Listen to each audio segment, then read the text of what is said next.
L'affrontement galactique. La vaste salle du Conseil galactique vibrait de tension. Des représentants d'une centaine de races extraterrestres s'agitaient avec inquiétude sur leurs sièges, leur physiologie variée, de l'insectoïde au gazeux, affichant tous des signes de stress. Au centre de l'amphithéâtre, un écran holographique clignotait, témoignant de l'avancée inexorable de la flotte de l'Empire Zarkon. L'ambassadrice Xenla, un être grand et élancé à la peau irisée, se tenait à l'estrade. Sa voix, habituellement mélodieuse, brillait d'urgence. Les Archons ont déjà conquis 3 systèmes au cours du dernier cycle solaire. Leur technologie surpasse tout ce que nous avons connu. Si nous n'agissons pas maintenant, il ne restera plus de galaxies libres à défendre. Des murmures d'approbation parcoururent l'assemblée, teintés de peur. Les Archons ne ressemblaient à aucune autre menace que l'Alliance galactique avait affrontée auparavant. Leurs vaisseaux semblaient invulnérables aux armes conventionnelles, leurs tactiques impitoyables et imprévisibles. Dans l'ombre, au bord de la salle, une silhouette s'avança. L'ambassadeur Marcus Chen de la Terre, le plus récent membre de l'Alliance galactique, s'éclaircit la gorge. Il est peut-être temps d'envisager d'autres stratégies. Le silence retomba dans la salle. Tous les regards se tournèrent vers l'humain, certains avec curiosité, d'autres avec un dédain à peine voilé. L'humanité n'avait atteint la vitesse de la lumière que 50 ans auparavant, et de nombreuses races plus anciennes la considéraient encore comme une jeune génération, à peine sortie de son berceau cosmique.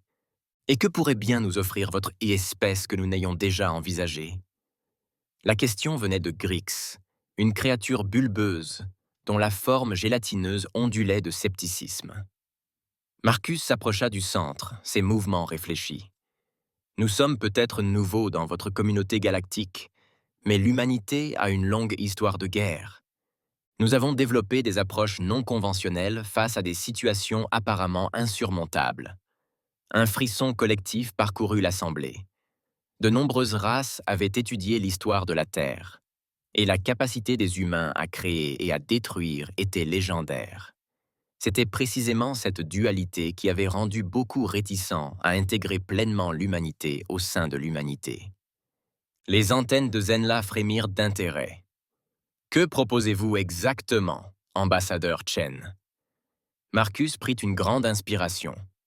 Nous avons une flotte, des vaisseaux que nous avons conservés, hors des archives officielles. Des vaisseaux qui combinent notre technologie la plus avancée avec des stratégies affinées au fil des millénaires de conflits. Nous sommes prêts à les déployer contre les Archons. Le chaos s'est emparé de la salle.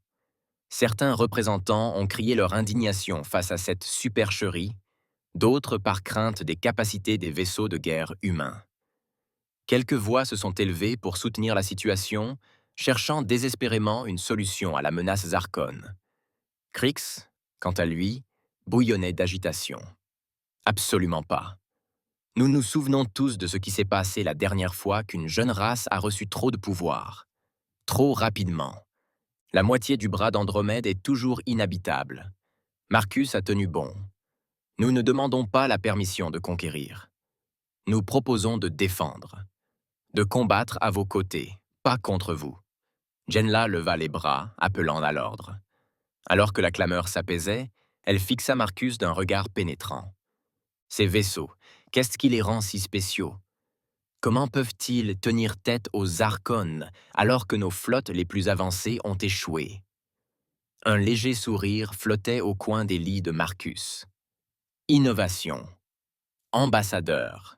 Les humains ont le don de sortir des sentiers battus. Nos vaisseaux ne sont pas seulement puissants, ils sont adaptables. Nous avons développé des systèmes capables d'analyser les tactiques ennemies en temps réel et de formuler des contre-mesures à la volée. Il marqua une pause, laissant ses paroles pénétrer son esprit. Mais plus que cela, nous apportons notre détermination. L'humanité a déjà été confrontée à des menaces d'extinction, dans notre propre système solaire. Nous avons appris que reculer n'est pas une option. Nous nous battons avec tout ce que nous avons, car nous comprenons l'enjeu. La salle du conseil était devenue silencieuse, un mélange d'espoir et d'appréhension flottant dans l'air. La voix de Zenla était douce, mais résonnait dans tous les recoins. Et si nous larguons vos vaisseaux, pouvez-vous garantir que vous vous retirerez une fois la menace neutralisée? Marcus soutint son regard avec assurance. Je peux vous garantir que nous ferons tout ce qui est en notre pouvoir pour protéger cette galaxie. Toutes, y compris de nous-mêmes, si nécessaire. Nous ne cherchons pas à remplacer un empire par un autre. Nous voulons faire partie de cette communauté, explorer et grandir à vos côtés. Pendant un long moment, personne ne parla. Puis, du fond de la salle, une voix rauque rompit le silence. C'était celle de Crass, le doyen du conseil, un être si ancien que la rumeur prétendait qu'il se souvenait de la naissance des étoiles. J'ai vu des civilisations s'élever et s'effondrer, entonna Crass, ses mots lourds du poids des fins. J'ai vu le meilleur et le pire de ce que la vie consciente peut offrir. Et je le dis, face à l'anéantissement, nous devons être prêts à prendre des risques. Les humains ont démontré à la fois une capacité de destruction et une grande compassion. Il est peut-être temps de leur donner l'occasion de prouver leur choix. Un frémissement d'approbation commença à se faire entendre. Zenley regarda autour d'elle, jaugeant l'ambiance. Finalement, elle se tourna vers Marcus. « Très bien, ambassadeur Chen. Le Conseil se réunira pour voter sur votre proposition. Mais sachez ceci. Si nous acceptons, le sort de la galaxie reposera entre les mains de l'humanité. Les conséquences d'un échec ou d'une trahison sont inimaginables. » Marcus hocha la tête solennellement. « Nous comprenons le poids de cette responsabilité, ambassadeur, et nous sommes prêts à l'assumer. » Alors que le Conseil commençait à se disperser pour délibérer, Marcus sentit le poids d'innombrables regards extraterrestres sur lui. Il avait ouvert la porte, mais ce qui se trouvait au-delà était incertain. L'humanité réclamait à corps et à cri une chance de faire ses preuves sur la scène galactique. L'occasion se présentait, et elle se présenterait sous la forme d'un ennemi, menaçant d'anéantir tout ce qu'ils avaient connu. Dans les profondeurs de l'espace, à l'insu du Conseil, la flotte humaine attendait. Des vaisseaux élégants aux géométries impossibles, leurs coques ondulant d'une énergie à peine contenue.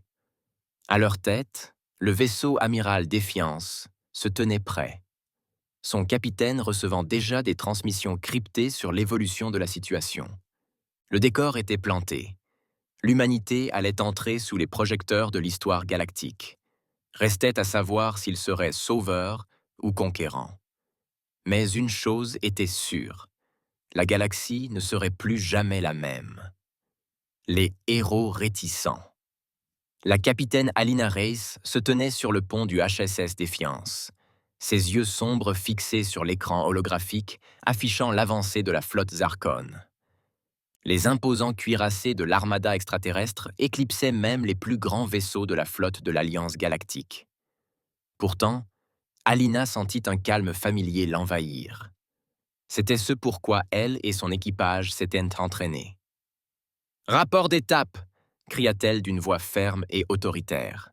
« Son premier officier !» cria-t-elle d'une voix ferme et autoritaire. Son premier officier, le commandant Akira Tanaka, répondit promptement. « Tous les systèmes sont au vert, capitaine. La flotte est en formation et attend vos ordres. Le Conseil galactique a transmis les coordonnées de notre rendez-vous avec les forces restantes. » Elina hocha la tête, un sourire esquissé au coin des lèvres. On dirait que les politiciens ont finalement décidé de nous lâcher. Informez la flotte. On saute dans 5 minutes.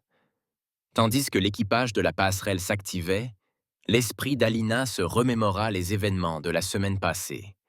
Le débat au Conseil galactique avait été houleux, de nombreuses races hésitant encore à impliquer les humains dans le conflit.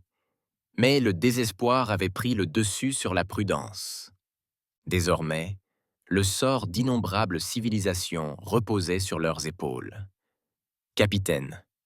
Une voix interrompit ses pensées. C'était le docteur Zahra Vega, scientifique en chef du vaisseau et experte sino-américaine résidente. j'ai analysé les données sur la technologie Zarkon. Il y a quelque chose d'étrange dans leurs signatures énergétiques. Elena haussa un sourcil. Étrange, docteur? Zara fronça les sourcils en affichant une série de schémas complexes sur sa tablette. Leurs boucliers, leurs armes, toutes fonctionnent selon des principes inconnus. C'est comme s'ils tiraient de leur énergie de, disons, d'ailleurs. D'une autre dimension? Demanda Elena. Son intérêt fut piquant. C'est possible. Ou peut-être ont-ils trouvé un moyen d'exploiter l'énergie noire. Quoi qu'il en soit, cela explique pourquoi les armes conventionnelles se sont révélées si inefficaces contre eux. Elena réfléchit à toutes les implications. Si les Zarkons exploitaient effectivement une source d'énergie inconnue, cela pourrait tout changer. Mais cela signifiait aussi qu'ils se lançaient dans la bataille contre un ennemi dont ils ne comprenaient pas pleinement les capacités. Continuez à travailler là-dessus, docteur. Toute information que vous pourrez nous donner pourrait être la clé pour renverser la situation. Alors que Zara hochait la tête et retournait à son poste, Alina se tourna vers la passerelle. Écoutez-moi bien. Ce que nous allons faire dépasse toutes les simulations, tous les exercices d'entraînement que nous ayons jamais menés. Nous ne nous battons pas seulement pour la Terre, ni même pour l'humanité. Nous nous battons pour chaque être sensible de cette galaxie. Elle marqua une pause, croisant le regard de chaque membre d'équipage. L'Alliance galactique nous fait confiance. Certains nous prennent pour des sauveurs. D'autres sont convaincus que nous sommes des électrons libres qui feront plus de mal que de bien. À nous de prouver que les premiers ont raison et les seconds tort. Le commandant Tanaka prit la parole, la voix mêlée de détermination et d'inquiétude.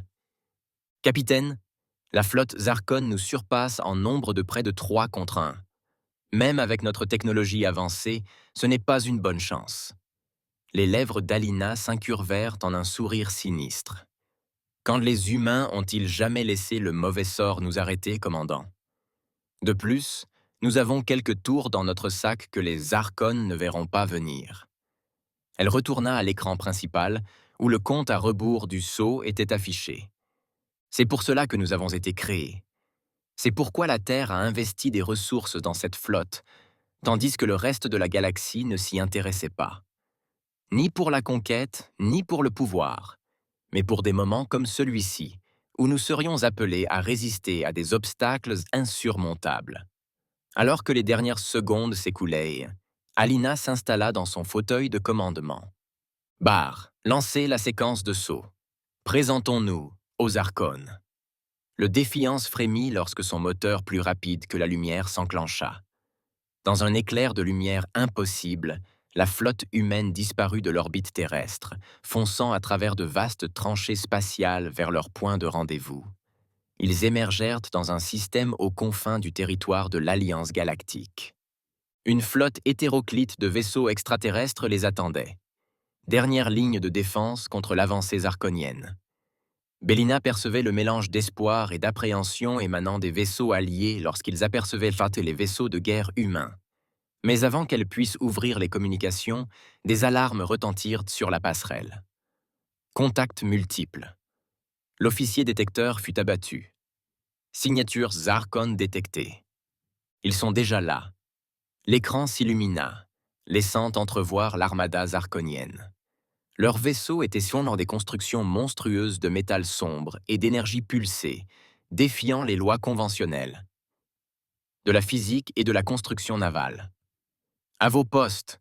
ordonna Alina, sa voix tranchant la tension soudaine sur le pont. Tous les vaisseaux adoptèrent la formation défensive Alpha. Montrons à ces Zarkons de quoi l'humanité est capable. Alors que la flotte humaine se positionnait, protégeant les vaisseaux les plus faibles de l'Alliance, les premières salves de la flotte Zarkon illuminaient l'espace. Des rayons d'énergie d'une puissance incroyable jaillirent, frappant le bord d'attaque de la formation humaine. Mais au lieu de la dévastation attendue, un événement remarquable se produisit.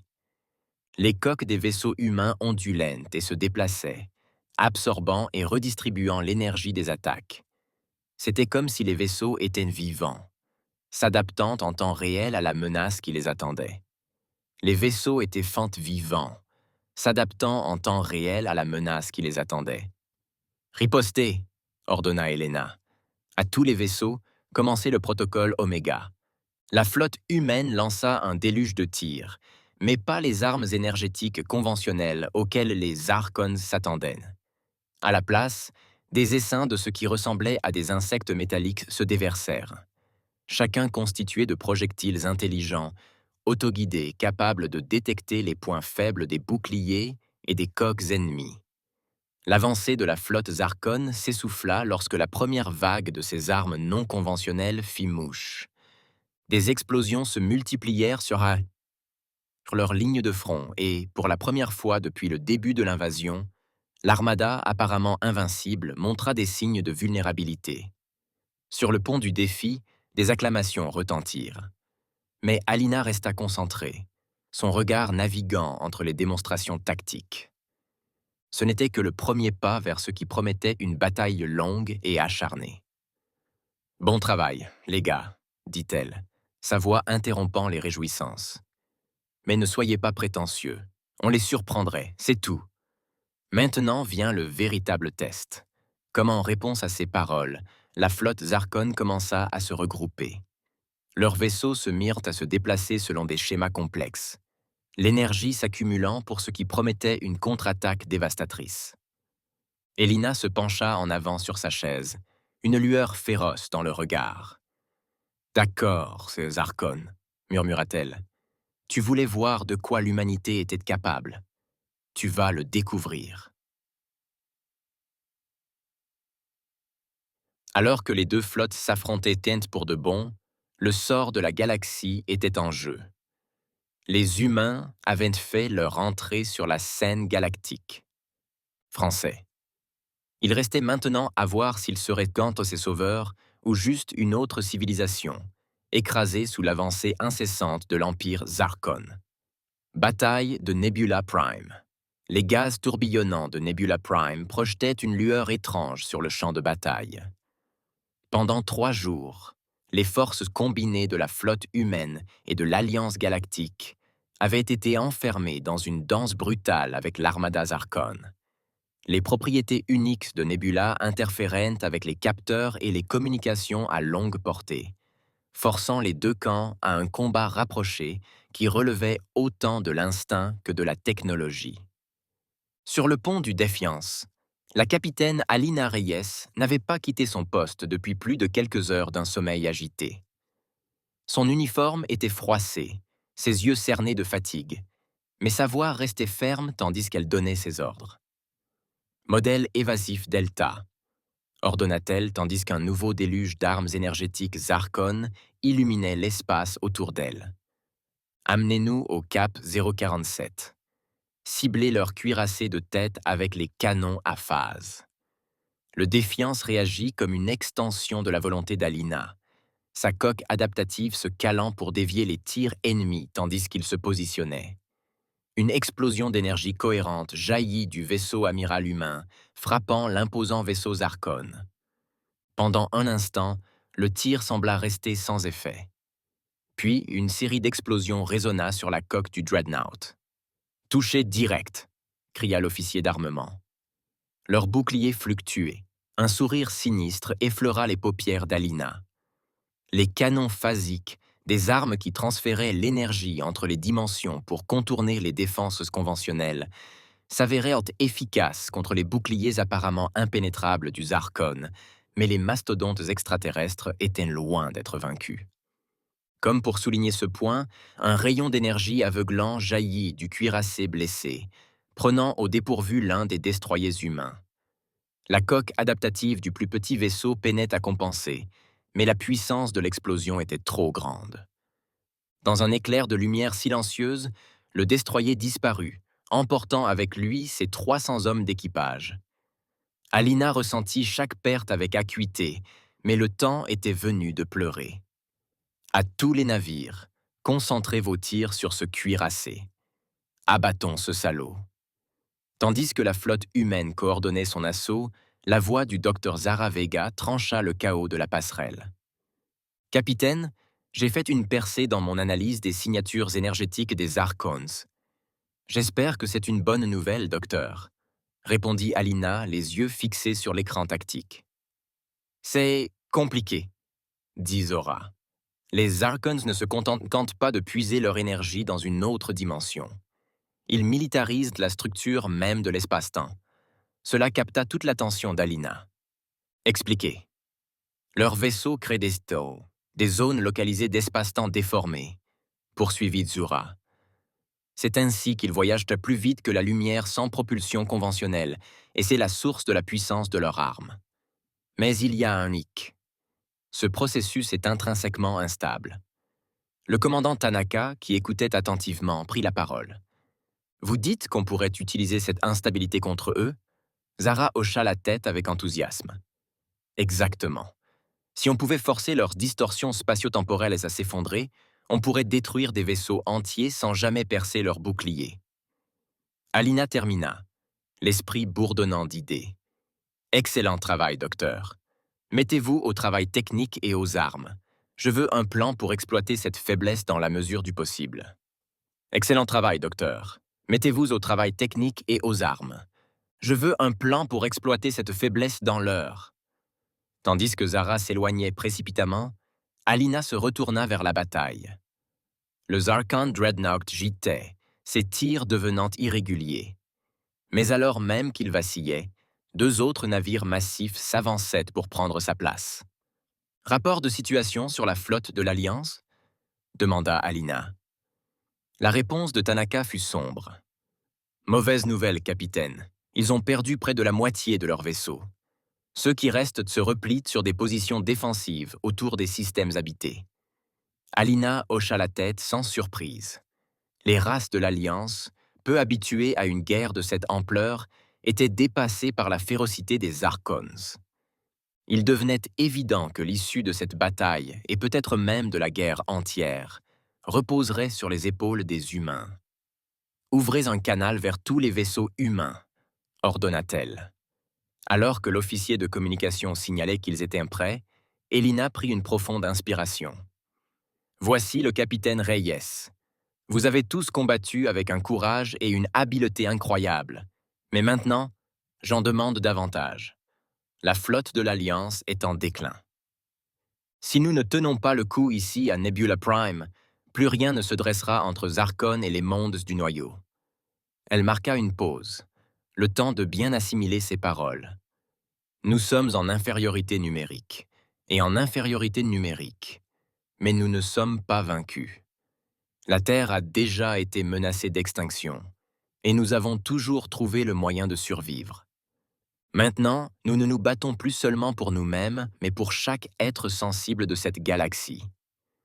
Je vous demande de vous investir au plus profond de vous-même, de repousser vos limites. Les Archons se croient invincibles. Montrons-leur à quel point ils ont tort. Un concert de réponses positives envahit le canal de communication. Delina ressentit une vague de fierté pour ses semblables. Malgré les difficultés, malgré les pertes, ils étaient prêts à tout donner. Tous les vaisseaux en formation sur le défi, ordonna-t-elle. Nous allons les percer en plein centre. Activez tous les boucliers et armes avancées. C'est ici que nous nous positionnons. Alors que la flotte humaine se consolidait en une formation de pointe, avec le défi à sa pointe, les Archons répondirent. Leurs vaisseaux restants commencèrent à se regrouper, formant un mur de métal étincelant et d'énergie pulsée. Ils se préparent à une frappe massive, avertit Tanaka d'une voix tendue. Les mains de Lena se crispèrent sur les accoudoirs. Maintenez le cap. Boucliers avancés. Préparez-vous à l'impact. L'espace entre les deux flottes s'illumina d'une intensité comparable à celle d'une supernova. Le Zarkon déchaîna un barrage capable de détruire des planètes. Pendant un instant, à couper le souffle, la flotte humaine sembla sur le point d'être vaporisée. Mais à mesure que la lumière déclinait, l'impossible devint réalité. Les vaisseaux humains émergèrent hors de l'assaut, leurs coques adaptatives incandescentes mais intactes, et ils continuaient d'avancer. Elina cria. « Tous les vaisseaux, ouvrez le feu !» De la flotte humaine jaillit une pluie de tirs d'armes sans précédent dans la galaxie. La galaxie n'avait jamais connu une telle puissance. Canons phasiques, torpilles quantiques et essaims de projectiles intelligents convergeaient tous vers la ligne de Zarkon. Le résultat fut catastrophique pour l'armada extraterrestre. Des vaisseaux qui semblaient invulnérables quelques jours auparavant s'effondrèrent sous l'assaut humain. Des explosions se répercutèrent dans la formation de Zarkon, les vaisseaux succombant les uns après les autres. Mais la victoire eut un prix. Les vaisseaux humains, dont les défenses avaient été épuisées par le barrage précédent, tombèrent sous les contre-attaques de Zarkon. Le défi trembla lorsqu'un coup direct détruisit ses moteurs bâbord. Brèche de coque sur les ponts 7 à 12. Un officier rapporta, la voix entraînée. Nous avons perdu un tiers de nos armes. Yelena serra les dents.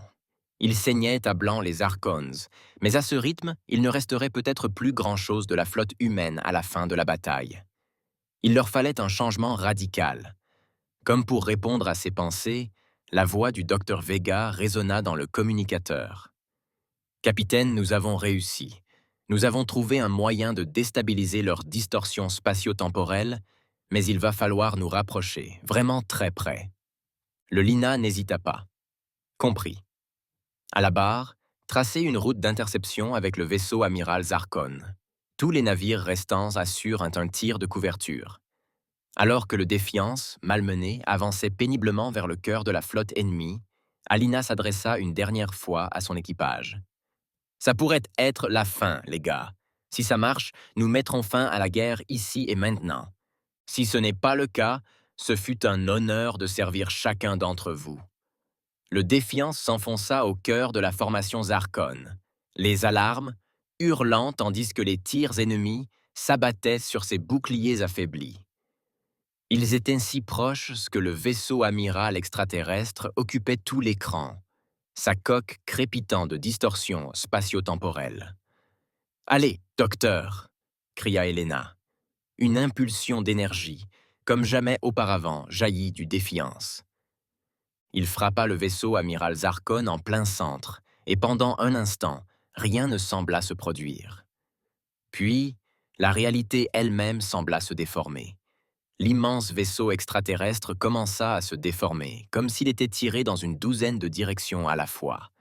Dans une explosion finale et silencieuse, il implosa, emportant avec lui une grande partie de la flotte Zarkon. Le pont du défi était étrangement silencieux, l'équipage contemplant avec stupeur la destruction qu'il avait provoquée. Puis, lentement, la prise de conscience s'imposa. Les vaisseaux Zarkon restants étaient en désordre. Leur formation brisée. « Ils battent en retraite », dit Tanaka d'une voix emplie d'incrédulité. « Par Dieu, capitaine, ils battent vraiment en retraite. » Ilina s'affala sur sa chaise, l'épuisement la gagnante enfin. « Faites savoir à l'Alliance. La bataille de Nebula Prime est terminée. Nous avons gagné. » Tandis que la flotte humaine se regroupait, soignant ses blessés et comptant ses pertes, la nouvelle de leur victoire se répandit comme une traînée de poudre à travers la galaxie. L'humanité, les nouveaux venus, les outsiders, avaient accompli l'impossible. Ils avaient stoppé l'avancée irrésistible des Zarkons. Mais Alina savait que la guerre était loin d'être terminée. Les Zarkons avaient été ensanglantés, mais pas vaincus. Et maintenant, après avoir goûté à la défaite pour la première fois, ils seraient de retour, plus furieux et désespérés que jamais. En contemplant le champ de bataille de Débris-Strom, Alina s'autorisa un léger sourire. Qu'ils arrivent. L'humanité avait fait ses preuves sur la scène galactique. Quels que soient les défis à venir, elle les affronterait de front, comme toujours. La bataille de Nebula Prime était terminée. Mais le véritable test de la détermination de l'humanité était juste. La contre-attaque de Zarkon. La jubilation qui suivit la victoire de Nebula Prime fut de courte durée. Comme l'avait prédit le capitaine Alina Reyes, les Zarkon revinrent et en force. Leur contre-attaque fut rapide et brutale, ciblant non seulement les installations militaires, mais aussi les populations civiles de l'espace humain. Le réseau de défense orbitale terrestre s'illumina lorsqu'une immense flotte Zarkon abandonna son voyage plus rapide que la lumière aux confins du système solaire. Pour la première fois depuis des siècles, la planète natale des humains était confrontée à une menace bien réelle d'invasion. Dans la salle de guerre, au cœur de Genève, les dirigeants militaires et politiques de la Terre et de ses colonies se réunissaient en session d'urgence. L'écran holographique au centre de la salle montrait la situation désastreuse qui se déroulait dans l'espace sous contrôle humain. L'amiral Javier Rodriguez, le visage hagard par des nuits blanches, s'adressa à l'Assemblée. Les Zarkons ont lancé des attaques simultanées sur la Terre, Mars et nos principales colonies. Ils ont également frappé des planètes clés de l'Alliance, sans doute pour les empêcher de nous venir en aide. La présidente Amelia Chen du gouvernement de la Terre unie se pencha en avant, le regard dur. « Des pertes, déjà des millions », répondit Rodriguez d'un ton sombre. « Et le nombre augmente d'heure en heure. Nos colonies extérieures ont été les plus durement touchées. New Eden et Proxima b ont disparu. » Un murmure de stupeur parcourut la pièce. New Eden, première colonie extracellulaire de l'humanité, abritait plus de 10 millions de personnes. Proxima b, avec ses vastes complexes industriels, avait été l'épine dorsale de la construction navale humaine. « Et la flotte ?» demanda quelqu'un. « Où est la résistance ?» Rodriguez afficha un autre affichage.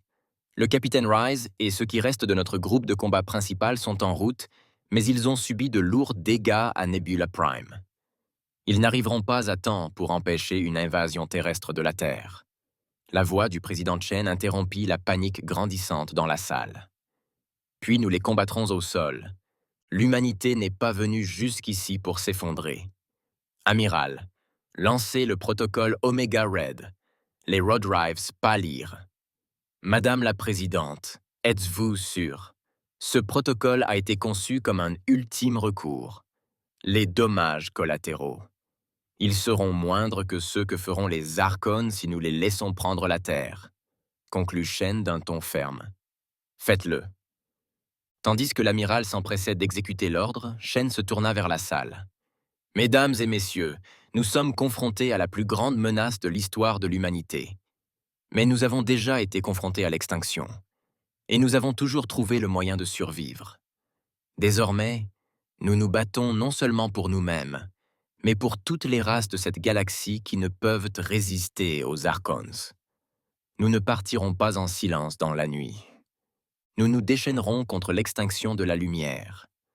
Sur Terre et dans ses colonies restantes, les sirènes hurlèrent au déclenchement du protocole Oméga Rouge. Des systèmes de défense longtemps endormis se réveillèrent, des chaînes de montagnes se fendirent pour révéler des silos à missiles cachés, et les civils furent parqués dans de vastes abris souterrains. En orbite, la première vague de vaisseaux Zarkon perça le réseau de défense terrestre. Des capsules de largage s'abattèrent sur les grandes villes, déversant des troupes extraterrestres sur le sol humain. La bataille pour la Terre avait commencé. Pendant ce temps, à des années-lumière de là, le Défiant avançait péniblement dans l'espace, poussant ses moteurs endommagés à bout. Sur la passerelle, la capitaine Alina Reese se penchait sur les écrans tactiques, le visage empreint de détermination et d'inquiétude. « Rapport de situation », aboya-t-elle. Le commandant Tanaka répondit, la voix tendue. « Nous sommes encore à 12 heures de la Terre, capitaine. Nous recevons des appels de détresse de tout l'espace humain. C'est terrible. » Elena frappa du poing l'accoudoir de sa chaise. « Zut, il faut qu'on soit sur l'accoudoir de sa chaise. Bon sang, il faut qu'on y aille tout de suite. Des nouvelles du docteur Vega ?» Comme par magie, la voix du scientifique retentit dans le communicateur. « Capitaine, je crois avoir trouvé quelque chose. Vous vous souvenez comment on a déstabilisé les distorsions spatio-temporelles du Zarkon à Nebula Prime? Eh bien, je me suis demandé, et si on pouvait utiliser ce même principe pour créer nos propres distorsions? » Les yeux de Delina s'écarquillèrent en comprenant les implications. « Vous parlez de créer notre propre moteur plus rapide que la lumière basé sur la technologie Zarkon. Exactement, confirme Azora. C'est risqué, et je ne peux pas garantir que ça marche, mais... Confirmé. C'est risqué, et je ne peux pas garantir que ça marche, mais... Fais-le, interrompit Alina. Quelles que soient les ressources dont tu as besoin, quels que soient les risques encourus, nous devons retourner sur Terre. Et nous devons le faire maintenant. Alors que Zara et son équipe travaillaient frénétiquement à modifier les moteurs du Défiance, la situation sur Terre devenait critique. Les principales villes du monde étaient assiégées, les forces de Zarkon repoussant les défenseurs humains rue après rue. En orbite, la bataille spatiale faisait rage. Les plateformes de défense terrestre et les vestiges de sa flotte nationale combattaient vaillamment, mais ils étaient sous-armés et dépassés. Une à une, les défenses orbitales se turent. Alors que tout semblait perdu, un miracle se produisit. Le Défiance et son groupement tactique firent irruption aux confins du système solaire. Les vaisseaux humains, dont la coque portait encore les cicatrices de Nebula Prime, se lancèrent dans la mêlée sans hésitation. Sur le pont du Defiance, des alarmes retentirent tandis que les systèmes du vaisseau peinaient à supporter la pression du saut improvisé à la vitesse de la lumière. L'intégrité de la coque est à 62% et en chute libre, rapporta un officier. Ce saut nous a fait un sacré coup, capitaine. Helena serra les dents. Peu importe. Tous les vaisseaux doivent affronter l'ennemi. Protéger la Terre à tout prix. L'arrivée de Reyes et de sa flotte renversa le cours de la bataille orbitale. Les vaisseaux humains, employant les tactiques et les technologies qui s'étaient avérées si efficaces sur Nebula Prime, s'enfoncèrent dans les formations zarkoniennes. Mais même s'ils prenaient l'avantage dans l'espace, Alina savait que le véritable combat se déroulait au sol. Tanaka, établis-moi une ligne sécurisée avec le commandement terrestre. Nous devons coordonner nos efforts. Alors que la bataille faisait rage autour d'eux, Alina s'entretint avec l'amiral Rodriguez et le président Chen. Un plan commença à se dessiner, un pari désespéré, tout ou rien, qui pouvait sauver l'humanité ou la condamner complètement. C'est insensé. Rodriguez protesta. Le risque est nécessaire. Alina termina. Nous avons essayé les tactiques conventionnelles. Il est temps maintenant de faire ce que les humains font le mieux, l'inattendu. Le plan étant mis en œuvre, Alina s'adressa une dernière fois à sa flotte. Ici, le capitaine Rice, à tous les vaisseaux. Ce que nous allons tenter est une première, cela ne devrait probablement pas être possible. Mais l'humanité a toujours excellé dans l'impossible. Quoi qu'il arrive, sachez que le sort non seulement de la Terre, mais de la galaxie entière, repose sur nos épaules. Montrons aux archons de quoi les humains sont vraiment capables. Alors que le Défiance et ses vaisseaux jumeaux se mettaient en position, la flotte de Zarkon sembla pressentir qu'un événement capital était sur le point de se produire. Ils concentrèrent leurs tirs sur les vaisseaux humains, déterminés à stopper le plan qui se déroulait.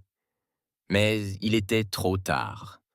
Dans une manœuvre coordonnée exigeant une précision extrême et des nerfs d'acier, la flotte humaine exécuta son pari désespéré. Les conséquences allaient remodeler le cours de la guerre et l'avenir de la galaxie. Le sort de l'humanité était en jeu, tandis que le ciel terrestre s'illuminait d'une démonstration de puissance et de technologie inédite. La contre-attaque de Zarkon avait conduit l'humanité au bord de l'extinction. Mais, ce faisant, ils avaient également dû faire preuve d'une ingéniosité et d'un courage jamais atteints auparavant. Alors que la phase finale du plan se déroulait, Alina Reyes se tenait sur le pont du défi, les yeux rivés sur l'orbe bleu-vert de la Terre. Quoi qu'il advienne ensuite, elle savait que ce moment resterait gravé dans les mémoires des générations à venir, soit comme le dernier combat de l'humanité, soit comme le jour où elle renverserait la situation face à un ennemi implacable. La galaxie retenait son souffle, attendant de voir ce qui se passerait. Le triomphe de l'humanité. Le ciel au-dessus de la Terre flamboyait d'énergie, tandis que la flotte humaine exécutait son plan désespéré. La capitaine Alina Rey se tenait à la barre du Défiance, la main ferme malgré le chaos qui régnait autour d'elle. C'était le moment qui allait décider du sort non seulement de l'humanité, mais de la galaxie tout entière. À tous les vaisseaux, lancez le protocole Stardancer à mon signal, ordonna Alina, sa voix portant à travers le canal de la flotte. Elle prit une profonde inspiration, sentant le poids d'innombrables vies peser sur ses mots suivants. 3, 2, 1 marque. En parfaite synchronisation, les vaisseaux humains activèrent les moteurs plus rapides que la lumière modifiée, issue de la technologie Zarkon. Mais au lieu de se déplacer, ils créèrent un réseau de distorsion spatio-temporelle, localisé autour de la flotte zarkonienne. L'effet fut immédiat et catastrophique pour les envahisseurs extraterrestres. Les vaisseaux Zarkon se retrouvèrent pris dans un labyrinthe spatial déformé, leur propre technologie se retournant contre eux. Certains vaisseaux furent détruits par des forces gravitationnelles contradictoires, tandis que d'autres s'extirpèrent partiellement de l'espace-temps normal, devenant des apparitions fantomatiques. « Ça marche !» s'exclama le commandant Tanaka, les yeux écarquillés, observant les relevés des capteurs. La flotte Zarkon est en déroute. Delina s'autorisa un léger sourire, mais elle savait que la bataille était loin d'être terminée. Exploitez l'avantage. Tous les vaisseaux doivent viser leur vaisseau de commandement. Décapitons ce serpent. Alors que la bataille spatiale tournait résolument en faveur de l'humanité, la situation au sol restait désastreuse. Zark et les forces terrestres, privés de tout soutien orbital, combattirent avec un désespoir et une brutalité accrue. Dans la salle de guerre sous Genève, la présidente Chen accueillit la nouvelle du succès de la flotte avec une satisfaction morose. « Il est temps de passer à la phase 2, annonça-t-elle à ses conseillers. Lancez l'opération Lazarus. À travers le monde, dans des bunkers et des installations secrètes, un nouveau type d'arme apparut. Il ne s'agissait pas d'armes de guerre conventionnelles, mais de quelque chose de bien plus subtil et puissant. Des essaims de nanorobots, dotés d'une IA avancée et capables d'interagir avec n'importe quelle technologie, furent lâchés dans l'atmosphère. À mesure que les nanorobots se propageaient, ils commencèrent à infiltrer la technologie de Zarkon. Les battlemechs trébuchèrent et tombèrent. Les armes énergétiques surchargées explosèrent entre les mains de leurs porteurs. Les réseaux de communication se dispersèrent. En orbite, Alina observait avec stupeur les rapports afflués de la surface. « Ils l'ont fait », souffla-t-elle. « La Terre l'a vraiment fait. » Le docteur Zara Vega, qui surveillait la situation, se tourna vers Alina, l'excitation au regard. « Capitaine, je détecte un changement significatif dans les signatures énergétiques des Zarkons. C'est comme si leur connexion à leur source d'énergie était perturbée. » Elena réfléchissait aux implications. Les nanorobots doivent affecter leur capacité à manipuler l'espace-temps. C'est notre chance d'en finir une bonne fois pour toutes. Elle ouvrit un canal vers la flotte. À tous les vaisseaux, ici le capitaine Reyes. Concentrez tous vos tirs sur le vaisseau amiral Zarkon. Finissons-en. La puissance de feu combinée de la flotte humaine, libérée des défenses Zarkon apparemment impénétrables, convergea vers l'imposant vaisseau extraterrestre. L'espace d'un instant, il sembla résister, sa coque rayonnant d'énergie surnaturelle. Puis, dans un éclair silencieux qui éclipsa momentanément le soleil, le vaisseau amiral Zarkon disparut. Un silence de stupeur s'abattit sur le pont du défi. Puis, lentement, les relevés des capteurs commencèrent à confirmer ce qu'ils espéraient tous. Les vaisseaux Zarkon restants, privés de commandement et dont la technologie de base était défaillante, battaient en retraite. « Ils courent », dit Tanaka, l'incrédulité perceptible dans sa voix. « Capitaine, nous avons gagné !» La nouvelle se répandit et des acclamations retentirent dans la flotte humaine et sur la surface meurtrie de la Terre. L'humanité avait relevé son plus grand défi et en était sortie victorieuse. Les jours suivants, l'ampleur de ce qui avait été accompli devint évidente. L'invasion Zarkon avait été repoussée non seulement sur Terre, mais dans toute la galaxie. Des rapports parvenaient des mondes alliés indiquant que les forces Arconnes perdaient soudainement leur cohésion et se repliaient en désordre. Une semaine après la bataille, la capitaine Alina Reis se retrouva à nouveau devant le Conseil galactique. Mais cette fois, au lieu du scepticisme et de la peur, elle fut accueillie avec respect et gratitude. L'ambassadrice Jenla, la peau irisée et rayonnante d'émotion, s'adressa à l'Assemblée. L'humanité a accompli ce que nous croyions impossible. Elle s'est non seulement sauvée, mais nous a tous sauvés. La galaxie a envers elle une dette qui ne pourra jamais être entièrement remboursée. Tandis que des murmures d'approbation parcouraient dans la salle, Alina s'avança. « Merci, ambassadeur.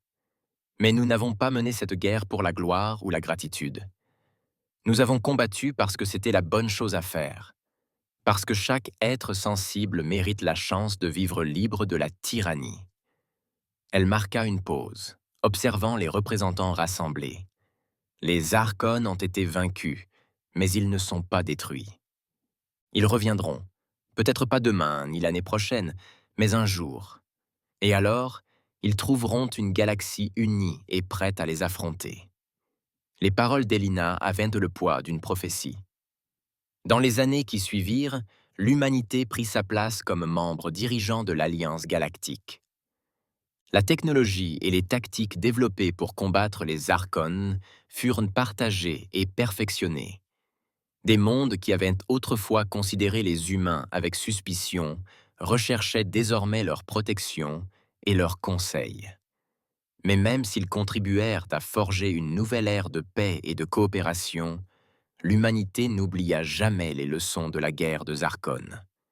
Ils restèrent vigilants, leurs vaisseaux patrouillant dans les espaces obscurs entre les étoiles, toujours à l'affût du retour de leur ancien ennemi.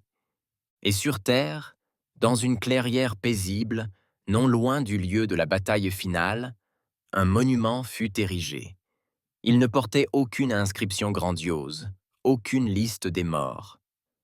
À la place, une simple plaque portant des mots incarnant l'esprit qui avait mené l'humanité à la victoire. Vers les étoiles, nous cherchions notre avenir. Face à l'anéantissement, nous avons trouvé notre force. Unis, nous sommes les gardiens de toute vie. Car dans nos heures les plus sombres, nous sommes devenus la lumière.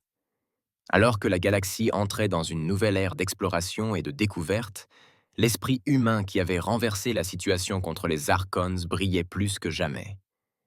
Quels que soient les défis à venir, quelles que soient les nouvelles merveilles ou terreurs que l'univers recelait, l'humanité était prête à les affronter, non pas seule, mais au sein d'une communauté galactique plus vaste qu'elle avait contribué à forger dans le creuset de la guerre.